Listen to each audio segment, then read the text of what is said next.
Hi everyone, welcome back to another tutorial from Wake&Tech.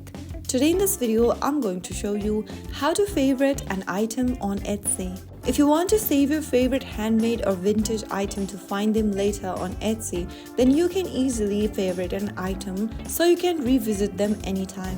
First of all, launch open the Etsy application on your device and log in. Once you're logged into your Etsy account, go ahead and select the item you want to save in your favorite list.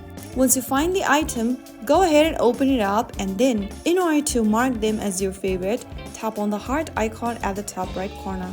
Soon after you do that, you will then be able to save the selected item. Repeat this step for every other item you'd like to mark as your favorite, and you'll then be able to add the product in your favorite list. To find your favorite list, from the home page, go to the bottom right and tap on favorites, refresh the feed, and then you'll be able to see your favorite list that you've added. That's it! By favoriting items or shops on Etsy, you can easily revisit them later, track items you like, and organize your shopping. If you found the video helpful, don't forget to like, share, and subscribe to our channel.